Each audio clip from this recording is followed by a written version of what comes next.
అందం, ఆరోగ్యం, ఆత్మవిశ్వాసం అనూస్తో సాధ్యం. ట్రాన్స్ఫర్మేషన్ సర్వీసెస్ పైన ఫ్లాట్ 50% డిస్కౌంట్. అనూస్ సిన్స్ 1982.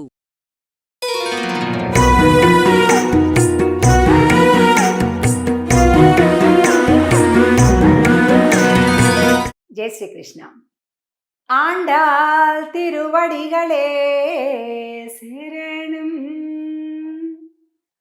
చూస్తూనే 9వ రోజుకి వచ్చేసాం. 9వ పాశం ఈరోజు చాలా చాలా చక్కటి గోపిక, నవవిధ భక్తులు కలిగిన గోపిక, పరమాత్మతో మనకుండే నవవిధ సంబంధాలు తెలిసిన గోపిక. పాసురం కూడా నవమ పాసురం, అంటే 9వ పాసురం చూద్దాం.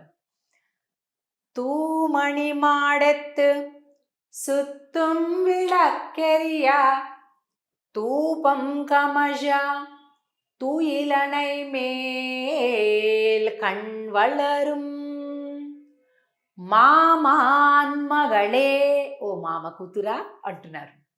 మణికదవం தாழ்த்திரவாய் மாமீரவளை எழுப்பீரோ உன்மகள்தான் ஊமையோ அன்றிச்செவிடோ அனந்தலோ ஏமப்பெருந்துயில் மந்திரப்பட்டாளோ மாமாயன் மாதவன் வைகுந்தன் என்றென்று நாமம் பலவும் నవిండ్రు ఏలోరెంబావాయ్.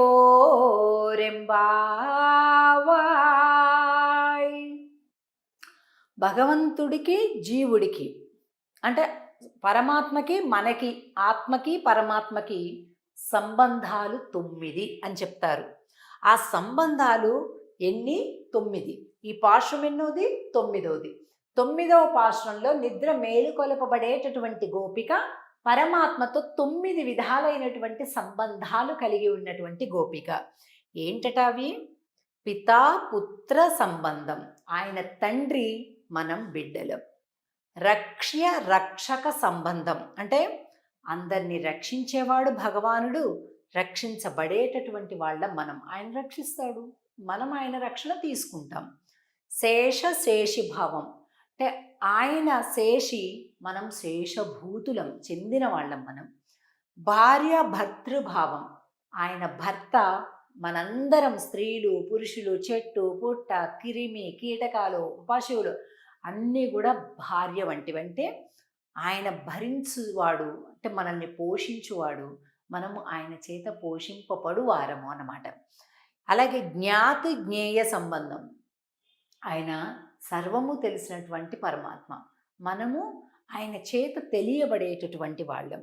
స్వస్వామి భావం, ఆయన స్వామి. మామూలుగా స్వామి స్వామి అంటుంటాం కదా, స్వామి అంటే ఏంటి? సొత్తు కలిగిన వాడు అని అర్థం. ఏంటా సొత్తు? మనమే సొత్తు. ఈ జీవులందరూ కూడా ఆయన సొత్తు, అది ఆయన అనమాట. ఆధార ఆధేయ భావం, అంటే ఈ జగత్తు మొత్తానికి ఆయన ఆధారభూతుడు, ఆధేయము. అలాగే ఆయన ఆధారము, మనము ఆధేయము, ఆయన మీద డిపెండ్ అయి ఉంటాం. అలాగే శరీర ఆత్మ భావం, పరమాత్మ ఆత్మ, మనం పైన శరీరం. ఏముందండి లోపల జీవుడు లేకపోతే శరీరానికి ఏం విలువ? అలాగే పరమాత్మ యొక్క శరీరమే ఈ సృష్టి అంతా కూడా. భోక్తృభోగ్య భావం, అంటే ఆయన అనుభవించేవాడు, మనం అనుభవింపబడేవాళ్ళం అన్నమాట. ఇలాగ 9 సంబంధాలు ఎప్పుడైతే భగవంతుడికి మనకి ఉన్నటువంటి వాటిని మనం అర్థం చేసుకుంటామో అప్పుడు నిజమైనటువంటి భక్తి ఉదయిస్తుందన్నమాట.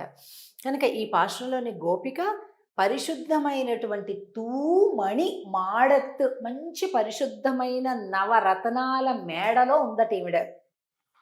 ఆ గోపికను నిద్ర మేలుకొలుపుతూ ఓమయో అన్రి చెవిడో ఆనందలో ఏమప్పెంతయల్ మందిర పట్టాలో అంటూ పాడుతున్నారు. ఓ మామ కూతురా అంటూ. అంటే ఈ పాసురంలోని సంబంధం దేహ సంబంధం, ఆత్మ సంబంధం అండి. మామూలుగా ఆత్మ సంబంధం ఒక్కటే ఉంటుంది భగవద్భక్తులకి మనకి, అంటే సోల్ ఫ్రెండ్స్ అంటుంటాం. కానీ దేహ సంబంధం అంటే మన చుట్టాలు పక్కాలు. ఎప్పుడైతే ఆత్మ సంబంధం, దేహ సంబంధం 2 కలిసి ఉంటాయో చాలా బావుంటుందట. ఎప్పుడు అవే మాట్లాడుకోవచ్చు. చక్కగా మనం ఆనందించవచ్చు.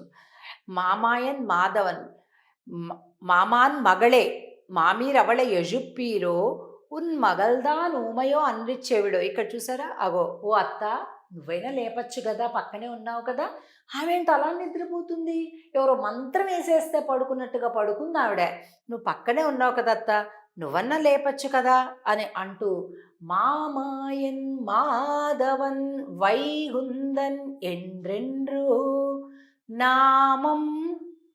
ఇందులో మామాయన్ అంటే ఏంటి? ఆశ్చర్యకరమైనటువంటి గుణములు కలిగిన వాడు అని అర్థం.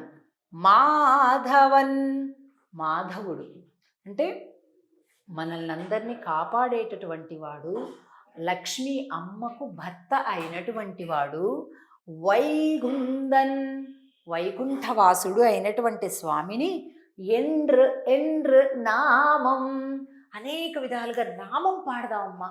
అసలు తిరుప్పావేలో కనుక మనం చూసినట్లయితే బాగా ఎక్కువ దేనికి ప్రాధాన్యత చెప్తుంది ఆండాళ్ళంటే, 1 వినండి, 2 పాడండి.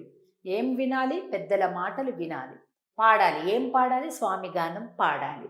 తర్వాత స్నానం చేయండి. స్నానం ఏం చేయాలి? ఆత్మకు స్నానం, శరీరానికి స్నానం. ఈ 3 ప్రధానంగా చెప్తున్నది. కాబట్టి చక్కగా మనం ఎవరెవరితోటో పోల్చుకొని నాకు పాటలు రావండి, అది రావండి, ఇది రావండి, ఏం లేదు. పాడేస్తుంటే ఆండాళ్ళ తల్లే మన అనుగ్రహించి ముందుకు నెట్టేస్తుంది. కాబట్టి చక్కగా హాయిగా ఎలుగెత్తి, తప్పులు పోతే పాపాలండి ఏమీ లేదు, పాపం లేదు, ఏమీ లేదు. అమ్మవారే మన వెంట ఉన్నారు. అమ్మవారు మన యొక్క శ్రద్ధను చూస్తుంది. అలాగని నేర్చుకోకుండా పాడమని చెప్పడం లేదు, నేర్చుకుంటూ పాడదాం. కనుక ఈ పాశ్రంలోని ఈ అమ్మ ఊమయో అండ్రి చెవిడో అనందలో చెవుడా మూగన, ఏమిటమ్మా అలా ఉంది అంటున్నాడు. అంటే చూడండి, భగవద్భక్తి కలిగినటువంటి వాళ్ళకి మిగతావన్నీ పెద్ద పట్టవు, అవసరం లేదనిపిస్తుంది. ఆరాటం, ఆత్రం, కంగారు, టెన్షన్ ఏముండవు, అక్కర్లేదు. ఎందుకంటే అంతకంటే గొప్ప సంపద ఉంటుంది కదా వీళ్ళ దగ్గర. అందుకని మిగతావన్నీ లైట్గా అంటే పోన్లే ఏమోలే అనుకుంటాను. కనుక ఈ గోపిక కూడా అంత గొప్ప గోపిక. చూసారా? ఈమె దగదగా మెరుస్తూ ఉంది. ఈ గోపిక యొక్క ఇల్లు అలా ఉంది, బొమ్మ కూడా. కాబట్టి ఈ 9వ పాశ్రంలోని గోపిక చక్కటి జ్ఞానం కలిగిన, భక్తి కలిగిన గోపిక ఈవేళ మేలుకొల్పబడింది. ఇక రేపటి రోజు ఇంకొక గొప్పనైనటువంటి గోపికను మేలుకొలుపుదాం 10వ పాశ్రంలో. ఆండాళ్ తిరువడిగళే శరణం. జై శ్రీకృష్ణ.